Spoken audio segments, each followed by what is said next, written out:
ప్రవీణ్ పగడాల అంటే ఒక 2 మాటల్లో ఏం చెప్తారు? ఇట్లాంటి క్వశ్చన్ నేను ఎప్పుడు వినలేదు. ఫస్ట్ టైం అడుగుతున్నారు.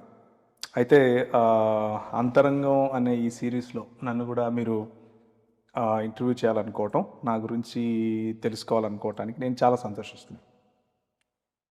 ప్రవీణ్ పగడాల అంటే first priority, I'm a sincere student of the word of God. దేవుని వాక్యాన్ని చదవాలి, నేర్చుకోవాలి.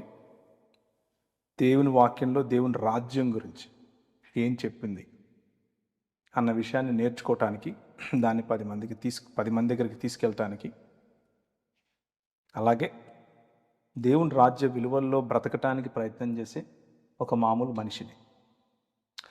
వెరీ గుడ్ అన్న. మీరు యేసుక్రీస్తుని ఎప్పుడు తెలుసుకున్నారు? రైట్, అది ఐ థింక్ 98 అనుకుంటాను. అది 98వ సంవత్సరం.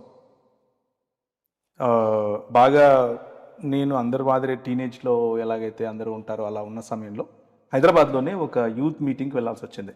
ఒక యూత్ మీటింగ్కి వేరే వాళ్ళు నన్ను పిలిచారు రమ్మని. వెళ్ళినప్పుడు విన్న వాక్యాన్ని బట్టి నేను యేసుక్రీస్తుని తెలుసుకోవటానికి మొదటి అడుగులు వేశాను. ఆ మొదటి అడుగుల్లోనే నేను స్వీకరించింది ఏమీ లేదు, కానీ కొద్ది రోజులు పట్టింది. కొద్ది రోజులు అధ్యయనం, కొద్ది రోజులు సహవాసం, కొద్ది రోజులు ప్రార్థన, ఇలాంటి వాటి వల్ల నా జీవితంలో మార్పు కలిగింది. పశ్చాత్తాపం, అలాగే ఒప్పుకోలు, అలాగే క్రీస్తును పోలిన జీవితం అన్న ఛాలెంజ్ నాకు ఇచ్చినప్పుడు, ఆ ఛాలెంజ్ నన్ను ఎంతో నాకు నిజంగానే ఒక పెద్ద సవాల్గా కనిపించింది. సో ఆ సవాలు నా జీవితాన్ని మార్చింది.